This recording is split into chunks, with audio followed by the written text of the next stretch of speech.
நேற்று அம்பேத்கர் அவருடைய நினைவு தினத்தை ஒட்டி பொதுக்குழு கூட்டம் ஒன்றில் கலந்துகிட்ட விஜய் அவர்கள் அம்பேத்கரை பற்றியும் அதே போல் ஆளும் திமுக அரசை பற்றியும் நிறைய விஷயங்கள் விஜய் அவர்கள் பேசியிருந்தார்.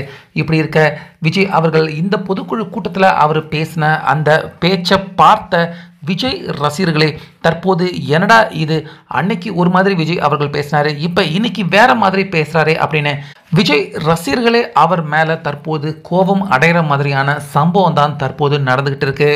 இந்த மேடை பேச்சோட இந்த ஃபார்மாலிட்டியை நான் மறந்துட்டேன், சாரி, வெரி சாரி. நம்ம கட்சியினுடைய முதல் மாநாட்டிற்கு என்னுடைய பொதுச் செயலாளர் மிஸ்டர் ஆனந்த் அவர்களே, பொருளாளர் திரு வெங்கட்ராமன் அவர்களே, இணை கொள்கை பரப்பு செயலாளர் திருமதி தாகிரா அவர்களே,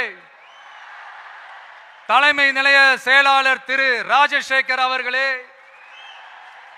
ஆமா, எதுக்குங்க இந்த அவர்களே அவர்களே இவர்களே எல்லாம்?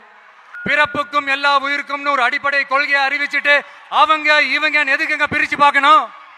மேடையில் இருந்தாலும் சரி, மேடைக்கு முன்னாடி இருந்தாலும் சரி, இந்த நான் நீ நாங்க நீங்க அப்படின்றதெல்லாம் கிடையாது. நாம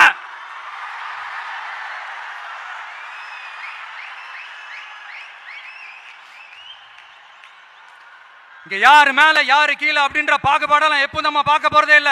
நம்மளை பொறுத்த வரைக்கும் நம்ம எல்லாருமே ஒண்ணுதான், நம்ம எல்லாருமே சமம் தான். அதனால என் நெஞ்சில் குடி இருக்கும். விகடன் குழும நிறுவன தலைவர் திரு ஸ்ரீனிவாசன் அவர்கள், அண்ணல் அம்பேத்கர் அவர்களுடைய பேரன் திரு ஆனந்த் டெல்டும்டே அவர்கள்,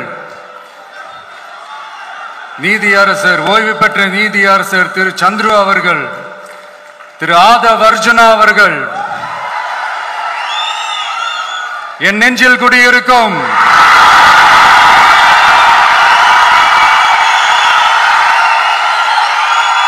என்னுடைய நண்பா நண்பிகள் தோழா தோழிகள்,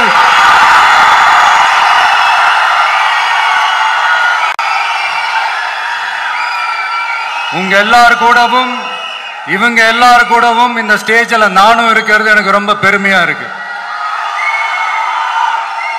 இது வரைக்கும் நீங்கள் யாரும் இன்டர்வியூ எடுத்துருக்கீங்க? எத்தனை தலைவர் பேசியிருக்காங்க சார்? முதல்ல அவர் முழு நேர அரசியல்வாதி ஆகட்டும் சார். நான் விஜயோட ஃபேன் தான் சார். அதுக்குன்னு சொல்லிட்டு நான் போயிட்டு விஜய்க்கு ஓட்டு போட சொன்னால் கண்டிப்பாக போட மாட்டேன்.